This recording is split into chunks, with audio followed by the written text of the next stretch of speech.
آج کل جب ہم آستان عالیہ سیال شریف میں اپنے مرشد کریم حضور پیر سیال لجپال غریب نواز دامت برکاتہ العالیہ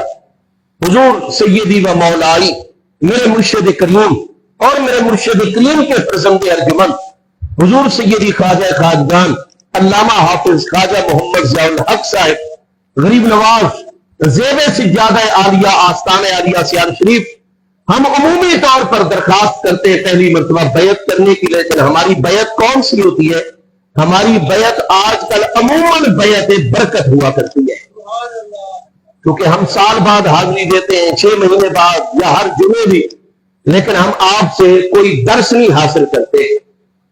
بلکہ اپنے کاروبار بھی کرتے ہیں، اپنے سارے معاملات بھی سر انجام دیتے ہیں، وابستگی رکھتے ہیں، لیکن اللہ تعالیٰ کا قرب پانے کے لیے ہر چیز سے دستبردار ہو کر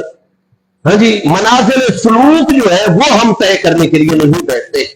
تو ہماری جو آج کل بیعت ہو رہی ہے وہ عمومی طور پر بیعت برکت ہو رہی ہے، اور اس بیعت کیونکہ بیعت کی چند قسمیں ہیں، میں بیعت برکت کی بات کر رہا ہوں طالب العلم۔ بیعت برکت کا عظیم نتیجہ ہے جو تو اس سے بھی اعلیٰ بیعت ہے، اس کے تو نتائج آپ خود اندازہ لگا سکتے ہیں کہ جب ہم کامل ہستی کی یا حضور پیر سیال لجپال غریب نواز جیسی بارگاہ کی بیعت برکت کرتے ہیں تو بیعت برکت کا پہلا نتیجہ یہ ہے کہ ہم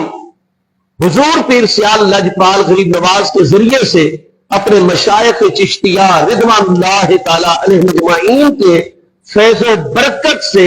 محبوب کریم علیہ السلام کی بارگاہ اقدس تک ہمارا سلسلہ جو ہے وہ متصل ہو جاتا ہے، ٹھیک ہے جی۔ اور برکات اس کی یہ ہے کہ جس نے بھی بیعت برکت کی ہوئی اور بیعت برکت کے تقاضوں کو ہمیشہ پورا کرتا ہے تو اللہ تبارک و تعالیٰ اس وقت تک اس پر موت نہیں آئے گی جب تک اللہ تعالیٰ مرنے سے پہلے اس کو کامل راسخ توبہ کی توفیق نہیں عطا فرما دے گا۔ توبہ کی توفیق ہو جاتی ہے اور انسان کا خاتمہ ایمان پہ ہوتا ہے، اور بیعت برکت کے نتائج یہ ہیں کہ دنیا کے اندر جتنے بڑے بڑے فتنے آ جائیں، بد عقیدگی کے فتنے،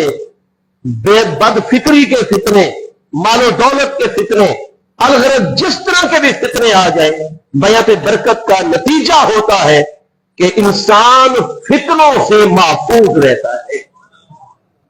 اور قیامت والے دن جس کریم کے ساتھ محبت اور بیعت کی ہے انہی کے ساتھ ہوگا۔ تو بیعت برکت کے نتائج بھی بہت بلند اور اعلیٰ ہیں۔ ہم آج کل عمومی طور پر بیعت برکت کرتے ہیں، لیکن جب بھی بیعت سلوک ہوتی ہے کہ حضور ہمارے اوپر کوئی ذمہ داری پیچھے نہیں ہے اور ہم اکیلے ہیں اور ہم اللہ تبارک و تعالیٰ کا قرب پانے کے لیے آپ کی بارگاہ میں، تو پھر مرشد کریم کچھ عرصہ بیعت سے پہلے کچھ تلقین فرماتے ہیں،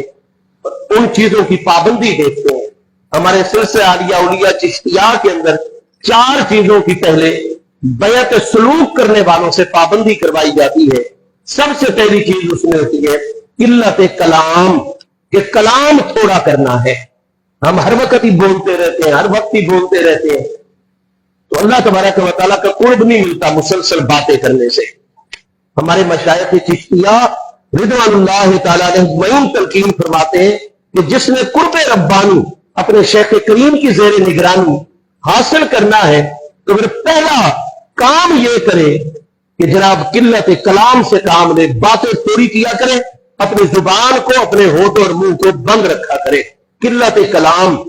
اور دوسری چیز ہوتی ہے قلت طعام، کھانا تھوڑا کھانا ہے، روزے رکھنے ہیں نفلی طور پر، اور سحری و افطاری میں بھی یہ نہیں کہ پورا دن تو روزہ رکھا اور جتنی نفس کو جو رب کو تربیت حاصل ہوئی پھر افطاری پر بیٹھے تو جناب اتنے کھانے کہ پھر عشاء کی نماز پڑھنی محال ہو گئی، اور سحری میں اتنا کچھ کھایا کہ جناب فجر پڑھنی ہی محال اور مشکل ہو گئی۔ نہیں، قلت کلام کے ساتھ ساتھ دوسری چیز ہوتی ہے قلت طعام، اور تیسری چیز ہوا کرتی ہے قلت منام، کہ سونا تھوڑا ہے، بولنا تھوڑا ہے، کھانا تھوڑا ہے، اور قلت منام سونا جو ہے وہ تھوڑا ہے اللہ تعالیٰ کے ذکر میں، عبادت میں، اور شیخ کریم جیسے